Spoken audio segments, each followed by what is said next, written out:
सबको जय मसीह की। आज हम परमेश्वर के वचन से सीखेंगे कि हम भरमाए ना जाएं। इसके लिए हम वचन निकालेंगे उत्पत्ति 3 उसका 4। तब सर्प ने स्त्री से कहा, तुम निश्चय ना मरोगे, वरन परमेश्वर आप जानता है कि जिस दिन तुम उसका फल खाओगे उसी दिन तुम्हारी आंखें खुल जाएंगी और तुम भले बुरे का ज्ञान पाकर परमेश्वर के तुल्य हो जाओगे।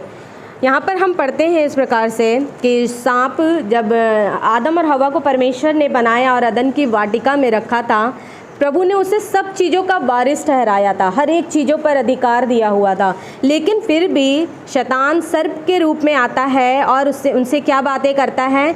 परमेश्वर आप जानता है कि जिस दिन तुम वो फल खाओगे उसी दिन तुम्हारी आंखें खुल जाएंगी और तुम भले बुरे का ज्ञान पाकर परमेश्वर के तुल्य हो जाओगे। परमेश्वर ने हमें किसके समानता में बनाया? अपने समानता में बनाया। उन्होंने पहले ही बोला कि मनुष्य को उसने अपने समानता में बनाया। तो शैतान यहाँ पे फिर किस चीज़ के लिए भरमा रहा है? वो उसी बात को दूसरे तरीके से बता रहा। अदन की वाटिका में सारी चीज़ें पर अधिकार मनुष्य का था। उसने पृथ्वी पर भी सब चीज़ों को नाम रखने का और हर एक चीज़ों पे आदम को बोला हर एक चीज़ों पर अपना क्या रख? अधिकार रख। जब हमें सब चीज़ें हमें ही दी गई थी तो शैतान हमें फिर कौन सी आंखें खुलने की बात कर रहा था? आज जब हमारी आंखें खुली है, हमारी ज़रूरतें कभी कम नहीं होती। हम कमाते रहते हैं, खाते रहते हैं, हमारी इच्छा कभी कम नहीं होती। जीवन के संघर्षों को हम और आप देख रहे हैं। परमेश्वर यही चीज़ नहीं चाहता था कि हम देखें, वरन सारी चीज़ उसने हमें इसके अलावा पहले ही दे दी थी। लेकिन शैतान बहुत चालू है, वो उन्हीं चीज़ों में हमें भरमा रहा था जो चीज़ पहले ही हमारे पास दे दी गई थी। इसके लिए हम एक और पद निकालेंगे, मत्ती 4 उसका 8। यहाँ पर शैतान एक और चाल चल रहा है, उसके विषय में हम देखेंगे 4 उसका 8 में। फिर इब्लीस उसे एक ऊँचे, यहाँ पर यीशु मसीह की परीक्षा, जब वो 40 दिन 40 रात उपवास रह रहे थे तो वो उसकी परीक्षा होने के लिए इब्लीस उसे कहाँ लेकर गया? जंगल की ओर लेकर के गया। वहाँ पे ये पद है, फिर इब्लीस उसे एक बहुत ऊंचे पहाड़ पे ले गया और सारे जगत के राज्य और उसका वैभव दिखाकर उससे कहा, यदि तू गिर कर मुझे दंडवत करे तो मैं यह सब कुछ तुझे दे दूंगा। तब यीशु ने उससे कहा, हे शैतान दूर हो जा, क्योंकि लिखा है, तू प्रभु अपने परमेश्वर को प्रणाम कर और केवल उसी की उपासना कर। वो क्या कह रहा है यहाँ पे? ऊंचे पहाड़ पे ले गया, संसार का सारा वैभव उसे दिखा करके क्या कह रहा है? अगर तू मुझे गिर कर दंडवत करे तो मैं ये सब कुछ तुझे दे दूंगा। प्रभु यीशु मसीह परमेश्वर का पुत्र था, है ना, और सारी चीज़ों पर अधिकार किसका था? उसका था, क्योंकि प्रभु यीशु मसीह जब इस पृथ्वी पर रह रहे थे तो उन्होंने बोला इस बात को कि हर एक चीज़ों पर अधिकार मुझे दिया गया है। और परमेश्वर का ये सारा जगत, ये सब कुछ, तो पुत्र होने के नाते उन सारी चीज़ों का वारिस कौन हुआ? प्रभु यीशु मसीह। लेकिन फिर भी शैतान उन्हीं बातों से वो क्या कर रहा है? यीशु मसीह को भी भरमाने की कोशिश कर रहा है। वो उन्हीं का वैभव उन्हें दिखा रहा है और क्या कह रहा है? उन्हीं का सारा संसार जो यीशु मसीह जिसने विजय पाई अंत में, उसको वो सारी वैभव दिखा के मतलब भरमाने की कोशिश कर रहा है कि देख ये सारा चीज़ मैं तुझे दे दूंगा, जबकि वो ऑलरेडी वो पहले से ही किसका है? प्रभु यीशु मसीह का वो सारा चीज़ है। लेकिन फिर भी वो उसे वहाँ पे भरमाने की कोशिश कर रहा है और क्या कह रहा है? मैं तुझे ये सब कुछ दे दूंगा। वैसे ही हमारे जीवन में भी कई बार शैतान, हमने यहाँ पे 2 उदाहरण को मैंने आपको बताया। पहला, जब स्त्री को बोल रहा है जब तुम ये फल खा लोगे तुम्हारी आंखें खुल जाएंगी, परमेश्वर आप जानता है इन बातों को। और यहाँ पे दूसरा, प्रभु यीशु मसीह के विषय में हमने देखा जब शैतान उससे बोल रहा है जो कि उसका ही सारा चीज़ है, उससे उन बातों को जता रहा है कि ये सारी चीज़ें मैं किसे दे दूंगा? तुझे दे दूंगा। अब सवाल यहाँ पर एक है, क्या शैतान का ये सारा वैभव है? क्या ये सारी दुनिया शैतान की है? भले ही उसके बस में है, वो चला रहा है, पर अधिकार इस पर रखने वाला कौन है? परमेश्वर है। वो जब तक ना चाहे वो खुद आपको और मुझे छू नहीं सकता है। इसलिए हम भी और आप भी भरमाए ना जाएं शैतान की बातों में, उसके बातों में ना आए। यीशु मसीह ने कैसे बहुत ही सतर्कता और समझदारी के साथ यहाँ पर उत्तर दिया। तब यीशु ने उससे कहा, 10वें पद में लिखा हुआ है, मत्ती 4 उसका 10, यीशु ने उससे कहा, हे शैतान दूर हो जा, क्योंकि लिखा है तू प्रभु अपने परमेश्वर को प्रणाम कर, केवल उसी की उपासना कर। लेकिन वहाँ पर स्त्री क्या करी? वो उस विषय में सोचने लगी, वो उस विषय में विचार करने लगी, क्योंकि उसे पता नहीं कि उसे क्या करना चाहिए। लेकिन परमेश्वर यहाँ पर, प्रभु यीशु मसीह यहाँ पर जानते हैं कि उन्हें क्या चीज़ बोलना है। ये बातें कैसे आई? क्या मैं और आप इस बात को नहीं जानते कि प्रभु यीशु मसीह अपना सबसे ज़्यादा समय किसके साथ बिताते थे? परमेश्वर के साथ वो अपना समय बिताते थे, वो उसके साथ संगति करते थे। वो तब इन बातों का भेद जानने पाए हैं कि उन्हें शैतान का सामना कैसे करना है, उन्हें शैतान को उत्तर कैसे देना है। यदि हम और आप परमेश्वर की उपस्थिति में, प्रभु यीशु मसीह की संगति में पवित्र आत्मा के साथ नहीं चलेंगे, तो वैसे ही जैसे स्त्री भरमा दी गई, वैसे मैं और आप भी भरमा दिए जाएंगे, केवल उन्हीं चीज़ों में जो पहले से ही हमारा है। क्या चंगाई हमें पहले से नहीं मिली है? अगर नहीं मिली तो 39 घोड़े प्रभु यीशु मसीह ने क्यों खा लिए? हमें और आपको वो पहले से मिली हुई है। इसलिए शैतान हमें भरमा के रखता है वो बीमारियों में, उन चीज़ों में, ताकि हम उसमें घिरे रहें और किसी भी आशीष के तरफ ना जाने पाएँ। एक और बात मैं इधर से बताना चाहूँगी, जब स्त्री आदम और हवा उस पाप में गिरे तो उनका ग्रोथ नहीं हो पाया, प्रभु की योजना जो भी थी वो वहाँ पे पूरी नहीं हो पाई। लेकिन जब प्रभु यीशु मसीह ने शैतान के बातों को नकारा और प्रभु के वचन से वहाँ पे उसके बातों को काटा, तो आप देखते हैं जो प्रभु की इच्छा प्रभु यीशु मसीह के जीवन में थी, वो इच्छा पूरी हुई। और जैसा कि वो चाहते थे कि वो हमारे पापों का बोझ उठाएं और हमें गुलामी से, हर एक प्रकार के बंधनों से छुड़ाएं, वो हमें छुड़ा पाया। ऐसा क्यों हो पाया? फर्स्ट में आदम और हवा में हम देखते हैं कि उन लोगों ने शैतान की बातों पे क्या किया? ध्यान दिया, वो भरमा लिए गए। लेकिन प्रभु यीशु मसीह भरमाया नहीं गया, वरन उसे ज्ञान था बातों का कि क्या बोलना है। वैसे ही मुझे और आपको भी ज्ञान होना चाहिए, उसके चालों का पता होना चाहिए, कि आपको मेरे अधिकार पता होने चाहिए कि परमेश्वर में हमारे अधिकार क्या हैं, हमारे लिए प्रभु ने क्या क्या चीज़ें रखी हुई हैं। जब तक हमें ये बातें पता नहीं होंगी, जैसे आदम और हवा भरमा दिए गए थे, वैसे मैं और आप भी भरमा दिए जाएंगे। और मेरे द्वारा, आपके द्वारा परमेश्वर की जो भी इच्छा, जो भी योजना है, वो पूरी नहीं हो पाएगी। इसलिए जागते रहें, सचेत रहें और हर पल जानने की कोशिश करें कि परमेश्वर की इच्छा मेरे और आपके जीवन से क्या है। इसके लिए एक बात और हम पढ़ेंगे, इफिसियों 6 उसका 11। एक बार निकालेंगे इफिसियों 6 उसका 11। यहाँ पे वचन इस प्रकार कहता है, परमेश्वर के सारे हथियार बांध लो कि तुम शैतान की युक्तियों के सामने खड़े हो सको, क्योंकि हमारा यह मल्ल युद्ध लहू और मांस से नहीं, परंतु प्रधानों से और अधिकारियों से और इस संसार के अंधकार के हाकिमों से और उस दुष्टता की आत्मिक सेनाओं से है जो आकाश में है। इसके पीछे हम पढ़ेंगे 13 पद में, इसलिए परमेश्वर के सारे हथियार बांध लो कि तुम बुरे दिनों का सामना कर सको और सब कुछ पूरा करके स्थिर रह सको। इसलिए सत्य से उसकी कमर कस के, यहाँ पे परमेश्वर का वचन क्या बताता है? इसलिए हमारा युद्ध किसी मल्ल और लहू और मांस से नहीं, मतलब किसी इंसान से नहीं है हमारा। लेकिन हमारा जब पता है क्या होता है, हमें इंसान से लड़ना होता है, हम हर परिस्थिति में तैयार होते हैं कि आज ये युद्ध लड़ना है, अगर लड़ाई हो सकेगी तो हमें कैसे तैयार होना है। लेकिन जब बात आती है हमारे आत्मिक जीवन में लड़ाई करने की, तो हम ऐसे घुटने टेक देते हैं जैसे हमें कुछ पता ही नहीं। लेकिन होना इसका विपरीत चाहिए। जब आपका मनुष्य से लड़ाई हो तो हमें घुटने टेक देना, हमें नहीं पता हमें कैसे लड़ना है, क्योंकि हमें एक दूसरे से लड़ाई नहीं लड़ना, एक दूसरे को अपना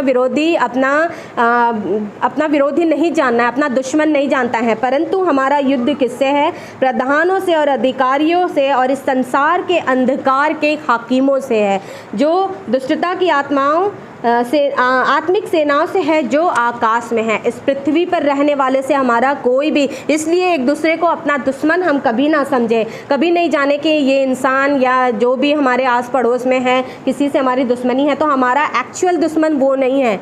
हमारा दुश्मन कौन है? शैतान है। अंधकार की शक्तियों से हमारी लड़ाई है। इसलिए आपस में एक दूसरे को शब्दों से, तलवार से, बातों से, व्यवहार से काटने से कोई फ़ायदा नहीं है, क्योंकि हम फिर भरमाए जा रहे हैं इस जगत में। क्योंकि शैतान हमें, हमारी तैयारी कहाँ की होनी चाहिए? अंधकार की शक्तियों से लड़ाई की। पर हम कहाँ भरमाए जा रहे हैं? इस संसार में आपस में ही लड़ रहे हैं। ये भी हम भरमाए जा रहे हैं। हमारी लड़ाई छोटी नहीं है। इंसान से इंसान की लड़ाई है, ख़त्म हो गई जब तक ज़िंदा है, पर वो लड़ाई हमें लड़नी है। और वो लड़ाई के लिए हमें क्या करना है।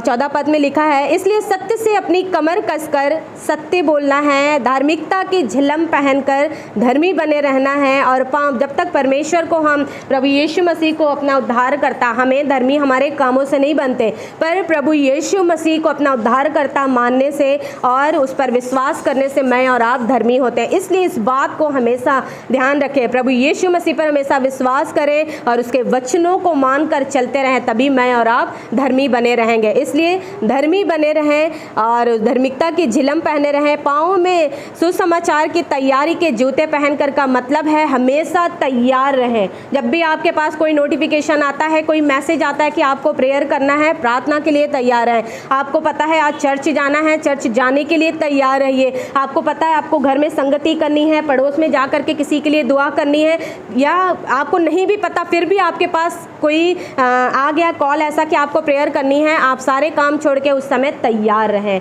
सुसमाचार, पाँव में मेल के सुसमाचार के जूते पहनने का मतलब ही यही है कि आप सदैव सेवा के लिए तैयार रहें। इन सबके साथ विश्वास की ढाल लेकर स्थिर रहें, जिससे तुम उस दुष्टता के सब जलते हुए तीरों को बुझा सको। विश्वास के बगैर हम किसी भी तीर को नहीं बुझा पाएंगे। जब हमारे ऊपर कोई भी आक्रमण होगा या कोई भी हमारे विरोध में शैतान चाल चलेगा, हम उसको तब तक नहीं बुझा पाएंगे जब तक हम परमेश्वर पर विश्वास, प्रभु यीशु मसीह पर विश्वास नहीं करेंगे। इसलिए हमें विश्वास करना बहुत ज़रूरी है, वो हमारी मानो ढाल के समान होता है। और आगे लिखा हुआ है 17 वचन में, और उद्धार का टोप, उद्धार हमें निश्चय होना चाहिए कि हमारा उद्धार हुआ है, ये हमारे सर पे मानो टोप के समान होगा। और आत्मा की तलवार जो परमेश्वर का वचन है ले लो। वचन के बगैर लड़ाई लड़ना ऐसा होगा जैसे बंदूक दे दी और उसमें गोलियां नहीं दी। इसलिए बिना वचन के हमारा जीवन कुछ भी नहीं है। वचन हमारे साथ, हमारे आत्मा में, हमारे हृदय में सदैव रहना चाहिए। और ये कैसे रहेगा? जब तक हम वचन को सुनेंगे नहीं, जब तक हम परमेश्वर के वचन को मानेंगे नहीं, उस पर चलेंगे नहीं, पढ़ेंगे नहीं, तब तक हमें कोई भी बात पता नहीं होगी। इसलिए परमेश्वर के वचन को पढ़ना बहुत ज़रूरी है। हो सकता है हम में से कुछ लोग ऐसे हो जो ये कहें हमें वचन याद नहीं रहता, पर याद रखिए जब परमेश्वर उस परिस्थिति में आप पढ़ेंगे, आत्मा खुद आपको याद दिलाएगा उन वचनों को जिन वचनों को आपने पहले पढ़ा है। लेकिन जब आपने पढ़ा ही नहीं है तो समय पर आपको सहायता कहाँ से मिलेगी? इसलिए ज़रूरी है कि हम परमेश्वर के वचन को पढ़ें और उसमें सीखते रहें। इफिसियों 4 उसका 26 एक बार मैं पढ़ना चाहूँगी। इफिसियों 4 उसका 26 वचन यहाँ पे इस प्रकार कहता है, क्रोध तो करो पर पाप मत करो, सूर्य अस्त होने तक तुम्हारा क्रोध ना रहे और ना शैतान को अवसर दो। जब हमारा गुस्सा आता है शैतान को अवसर तभी मिलता, वो अवसर ढूंढता रहा। और हम सब जानते हैं हमारे में से कोई भी एक मनुष्य या एक व्यक्ति ऐसा नहीं होगा जो ये नहीं कहेगा मुझे कोई भी दिन ऐसा नहीं जाता जिस दिन गुस्सा नहीं आता। हमें गुस्सा आता है, कोई बात नहीं, पर यदि वो एक दिन से ज़्यादा रहता है तो वो किसके लिए अवसर होता है? शैतान के लिए। प्रभु वही चीज़ कहता है, वो हमारे स्वभाव को जानते हैं कि हमें गुस्सा आता है, इसलिए उन्होंने हमें एक समय दिया है शाम तक। इससे ज़्यादा हमारा गुस्सा नहीं होना चाहिए कि शैतान को मेरे और आपके विषय में क्या मिले? अवसर मिले। इसलिए तैयार रहना है हमें, ताकि हम भरमाए ना जाएं। जैसे स्त्री भरमाई गई, जैसे उसने कोशिश की यीशु मसीह को भरमाने के पर भरमा नहीं पाया। आज हमें और आपको अपने आप में देखना है कि हम कहाँ पर हैं। क्या हम, अगर हम यीशु मसीह के बच्चे खुद को कहते हैं, तो क्या हम उसके वचनों को मान रहे हैं? क्या हमारा और आपका स्वभाव वैसा है? जब शैतान हमें परखने के लिए आता है, क्या हम दृढ़ता के साथ खड़े होकर कहते हैं कि तू जा यहाँ से, हे शैतान तू यहाँ से जा, क्योंकि यह भी लिखा है कि तू अपने परमेश्वर की परीक्षा मत करना। जरूरी नहीं आपकी परीक्षा सिर्फ इसी विषय में हो, बहुत विषय में हो सकती है। आप बहुत विषय में अवसर मिल सकता है शैतान को, लेकिन कब किस समय क्या जवाब देना है वो बात तब तक पता नहीं चलेंगी जब तक हम आत्मा में परमेश्वर के साथ संगति नहीं करेंगे। इसलिए हमारे लिए बहुत ज़रूरी है कि प्रभु के साथ हम अपनी संगति करें, ताकि परमेश्वर उन ज्ञानों को, उन बातों को मेरे और आपके जीवन में बताएं जिसका होना बहुत ज़रूरी है। इसके लिए हम वचन पढ़ेंगे 2 कुरिन्थियों 11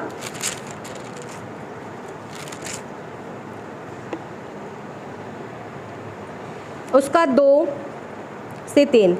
क्योंकि मैं तुम्हारे विषय में ईश्वरीय धुन लगाए रहता हूँ, इसलिए कि मैंने एक ही पुरुष से तुम्हारी बात लगाई है कि तुम्हें पवित्र कुंवारी के समान मसीह को सौंप दूँ। परंतु मैं डरता हूँ कि जैसे सांप ने अपनी चतुराई से हव्वा को बहकाया, वैसे ही तुम्हारे मन के सिधाई और पवित्रता से जो मसीह के साथ होनी चाहिए कहीं भ्रष्ट ना किए जाएं। यहाँ पे पौलुस कहते हैं इस बात को, क्योंकि मैंने तुम्हारे विषय में ईश्वरीय धुन लगाए रहता हूँ। मेरे और आपके विषय में धुन लगाए रहते हैं परमेश्वर के प्रेरित, खुद प्रभु यीशु मसीह, वो मेरे और आपके विषय में सोचते रहते हैं कि मेरा बच्चा क्या कर रहा है। वो कहता है कि उसकी दृष्टि हर एक पर है, वो मेरे विषय में सोचता है, वो आपके विषय में सोचता है, यहाँ पे बैठे हर एक के विषय में वो धुन लगाए रहता है कि मेरा बच्चा क्या कर रहा है, कहीं वो किसी परीक्षा में गिर तो नहीं गया। वो कैसे संभालेगा आपको जब तक आप दृढ़ नहीं रहेंगे, जब तक आप वचन नहीं पढ़ेंगे। हमारे बच्चे के पास युद्ध में लड़ने के लिए सैनिक गए हुए हैं, उनके पास बंदूक है पर उन्हें चलाने नहीं आती। कैसे चलाएंगे वो? क्योंकि उनकी तैयारी नहीं हुई, उनको ट्रेनिंग नहीं दी गई। वैसे आप और हम परमेश्वर में हैं लेकिन तैयारी नहीं कर रहे हैं, वचन नहीं पढ़ रहे हैं, प्रार्थना नहीं कर रहे हैं, संगति नहीं कर रहे हैं, तो कैसे सामना कर पाएंगे? कैसे? जैसे यीशु मसीह ने उसको वचन से डांटा, मैं और आप कैसे डांट पाएंगे जब वचन ही नहीं रहेगा अंदर? तो इसलिए प्रभु के वचनों को सुनना, उसको अपने जीवन में रखना। यदि नहीं पढ़ पाते तो जितना भी वचन आप सुन पाते हैं, प्रभु से प्रार्थना करिए कि परमेश्वर मुझे वो वचन याद रहे, और उससे भी बढ़कर प्रार्थना करिए कि प्रभु मुझे बाइबल पढ़ना सिखा दीजिए। वो सिखाएंगे। वो बड़े बड़े काम को कर सकते हैं, क्या इस काम को नहीं कर सकते? पर क्या हमारा मन लगता है कि प्रभु हमें सिखाएं? हम इतने इच्छुक हैं कि प्रभु हमें सिखाएं, हम बाइबल पढ़ पाएं? अगर नहीं पढ़ पाते तो इस बात के लिए हमें प्रार्थना करनी चाहिए ताकि प्रभु हमें वो ज्ञान दे, ताकि हम शब्दों को पढ़ पाएं, प्रभु के वचनों को सीख पाएं। परंतु डरता हूँ कि जैसे सांप ने चतुराई से हव्वा को बहकाया, चतुराई से थी नहीं वो सच बात, चालाकी से भरमाया। आप और मैं बहुत ज़्यादा ज्ञानवान हैं, क्योंकि हमें शैतान का ज्ञान जब वो प्रभु के साथ था तब तक इब्लिस का ज्ञान था, लेकिन जब वो प्रभु की उपस्थिति से हटा और वो गिरा दिया गया, उसको ज्ञान दोबारा नहीं मिला। वो उसी ज्ञान में चतुराई चलते चलते मुझे और आपको बहका रहा है। पर मैं और आप परमेश्वर की उपस्थिति में आज भी जी रहे हैं, तो मेरा और आपका ज्ञान उससे कहीं ज़्यादा है, क्योंकि हमें रोज सामर्थ्य मिलती है, रोज हमें प्रभु आनंद देता है, रोज हमें सिखाता है, रोज ज्ञान देता है। पर क्या उस ज्ञान को मैं और आप स्वीकार करते हैं? क्या उस ज्ञान के लिए मैं और आप परमेश्वर के साथ संगति बिताते हैं? नहीं बिताते। इसीलिए हम भरमाए जाते हैं, इसीलिए हमसे चतुराई से छला जाता है हमें प्रतिदिन शैतान के द्वारा। पौलुस यहाँ पे उसी बात को समझा रहा है। परंतु मैं डरता हूँ जैसे सांप ने अपनी चतुराई से हव्वा को बहकाया, कहीं वैसे ही मन की सिधाई और पवित्रता से जो मसीह के साथ होनी चाहिए कहीं हमें भी भ्रष्ट ना कर दे। इसलिए हमें उसके चालों को समझने की ज़रूरत है, और ये तब तक नहीं होगा जब तक हम प्रभु के वचनों को नहीं जानेंगे, जब तक हम उसके साथ संगति नहीं करेंगे, उसके उपस्थिति में नहीं रहेंगे, हमें ज्ञान नहीं मिलेगा। 14 वचन इस प्रकार कहता है, इसी 2 कुरिन्थियों 11:14, यह कुछ अचंभे की बात नहीं, क्योंकि शैतान आप भी ज्योतिमय स्वर्गदूत का रूप धारण करता है। हमने स्वर्गदूत सिर्फ परमेश्वर के विषय में सुना है, लेकिन वचन यहाँ क्या कह रहा है? अचंभे की बात नहीं, क्योंकि शैतान आप भी ज्योतिमय स्वर्गदूत का रूप धारण करता है। स्वर्गदूत सपने में आया का मतलब ये नहीं कि परमेश्वर का ही स्वर्गदूत आया। वचन बता रहा है कि शैतान भी स्वर्गदूतों का रूप धारण करके मेरे और आपके सपने में आता है। तो जो सपने में आ रहा है वो आपसे क्या बोल रहा है? क्या जिससे प्यार करते हैं उससे शादी कर ले, भले वो विश्वासी ना हो? तो आप सोचेंगे नहीं, मुझे तो स्वर्गदूत बोल रहा है, मुझे इससे शादी कर लेनी चाहिए। यहाँ वचन क्या बता रहा है? स्वर्गदूत शैतान के रूप में, शैतान स्वर्गदूत के रूप में आ रहा है। तो कैसे परख पाएंगे कि जो काम आपको, जो स्टेप उठाने के लिए कहा जा रहा है वो सही है कि गलत है?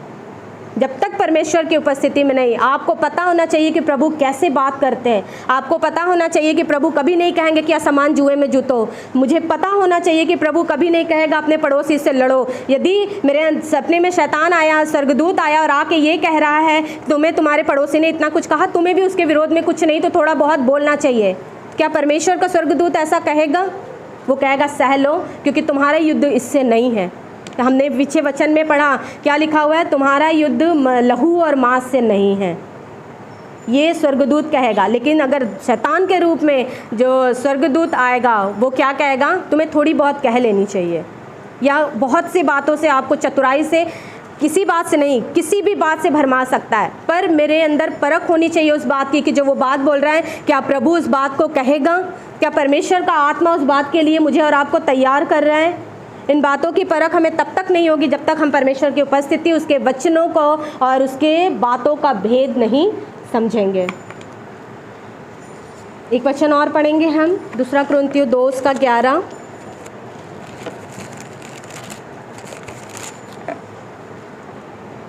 यहाँ वचन इस प्रकार कहता है कि शैतान का हम पर दांव ना चले, क्योंकि हम उसकी युक्तियों से अनजान नहीं हैं।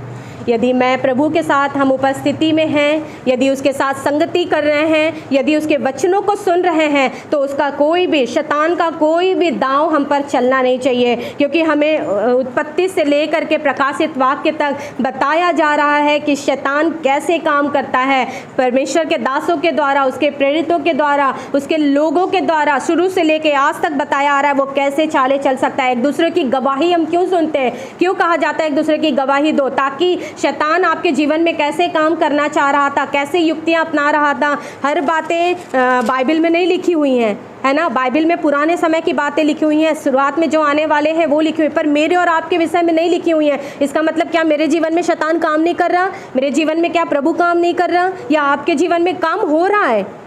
तो हम किसको काम करने दे रहे हैं? उन बातों की गवाही शैतान काम कर रहा है। यदि हम कमज़ोर हैं तो परमेश्वर ने हमें कैसे उन बातों से निकाला, ये गवाही जब हम देते हैं तो दूसरे को प्रेरित करते हैं कि जो मेरे जीवन में काम हुआ वो आपके जीवन में ना हो, जो गलतियां मैंने की वो आपके जीवन में ना हो। इसलिए कहा जाता है कि आप अपने गवाहियों को दोए, ताकि हम एक दूसरे की गवाही से सीखने पाएँ कि कैसी युक्तियाँ वो अपनाता है और हमें कैसे परमेश्वर की उपस्थिति में चलना है, कैसे रहना है। इसलिए समझाया जाता है आप गवाहियों को अपने ना रोके, गवाही को पूरे मन के साथ और दृढ़ता के साथ दें। क्या आपके जीवन में हुआ और क्या करना चाहिए, कैसे नहीं होना चाहिए इन बातों के लिए। इसलिए हम ध्यान रखेंगे आगे इन बातों का। एक वचन और पढ़ूंगी मैं, 2 कुरिन्थियों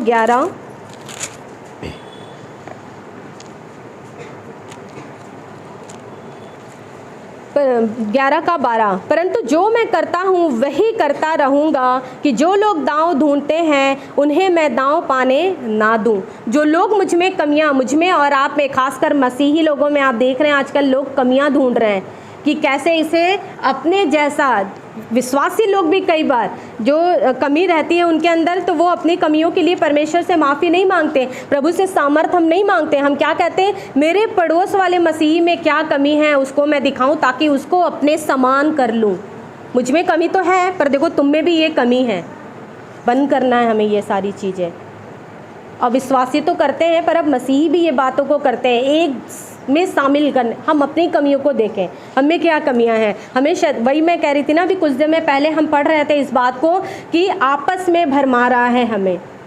हमारा युद्ध लहू और मांस से नहीं, पर हमने तैयार किसके लिए किया जा रहा है? लहू और मांस के लिए हमें तैयार किया जा रहा है। एक इंसिडेंट बताना चाहूँगी। जब पतरस ने यीशु मसीह ने जब कहा कि ये कटोरा मेरे लिए पिया जाना, अपने मृत्यु के बारे में जब वो पतरस से बात कर रहे थे, तो पतरस ने क्या कहा कि हे प्रभु ऐसा ना हो, ये कटोरा तेरे सामने से हट जाए। तो प्रभु ने क्यों नहीं कहा कि हे पतरस हट जा? उन्हें तो ये कहना चाहिए ना, पर उन्होंने उस बात को पहचाना कि ये पतरस नहीं परंतु इसके अंदर दुष्ट बोल रहा है। उसने कहा है दुष्ट हट जा। उन्होंने ये बात कहा क्योंकि उनको परख थी, वो प्रभु के साथ रहते थे। वैसे ही मुझे और आपको भी वो परख दी जाएगी, लेकिन हमें भी परमेश्वर के साथ उसकी उपस्थिति में रहने और चलने की ज़रूरत है। एक आखिरी वचन पढ़ना चाहूँगी, लूका 22:31। यहाँ वचन इस प्रकार कहता है, शामौन हे शामौन, देख शैतान ने तुम लोगों को मांग लिया है कि गेहूं के समान फटके, परंतु मैंने तेरे लिए विनती की है कि तेरा विश्वास जाता ना रहे और जब तू फिरे तो अपने भाइयों को स्थिर करना। यहाँ प्रभु यीशु मसीह क्या कह रहे हैं कि शामौन, पतरस का नाम था, देख शैतान ने तुम लोगों को मांग लिया है। प्रभु के प्रेरितों को शैतान ने मांगा कि किसके समान फटके? गेहूं के समान फटके। जो दाना था वो रह गया, परंतु जो भूस था वो क्या हो गया? वो कट गया, वो हट गया, आँख में झोंका गया। 2 उदाहरण हैं इस विषय में, एक पतरस का और दूसरा किसका? यहूदा इस्करियोती। एक तो निकल गया परंतु दूसरा उसमें मर गया। मैं और आप कहाँ हैं जब हम फटके जा रहे? ये मत सोचिए एक दिन गेहूँ आएगा, सूप लेगा प्रभु। आज का समय चल रहा है फटकने वाला समय। हम और आप परखे जा रहे हैं कि हमारा विश्वास कहाँ है। अब वो मत सोचिए 2000 साल और आएगा हमारे पास। ये अनुग्रह का समय चल रहा है, यही समय चल रहा है मेरे और आपका परखे जाने का। ये समय चल रहा है जब शैतान भी काम कर रहा है बहुतायत से कि मुझे और आपको भरमा दे। लेकिन क्या हम स्त्री के हव्वा और आदम के समान हैं जो भरमा दिए गए, चतुराई में फंस गए, या हम प्रभु यीशु मसीह के समान वचनों में, प्रभु के उपस्थिति में, प्रार्थना आराधना में दृढ़ हैं कि दृढ़ता के साथ शैतान का सामना कर पा रहे हैं और उसको हर एक बात का जवाब दिए जा रहे हैं? इन बातों पे मुझे और आपको विचार करने की ज़रूरत है। जब मुझे और आपको अगर शैतान ने मांग लिया और फटका तो हम कहाँ जाएंगे? यहूदा इस्करियोती के समान भूसे में, या पतरस के समान उन गलतियों से निकल कर बाहर आएंगे और प्रभु की जैसा उन्होंने कहा कि बहुतों को फेर ले? हम कहाँ पर हैं?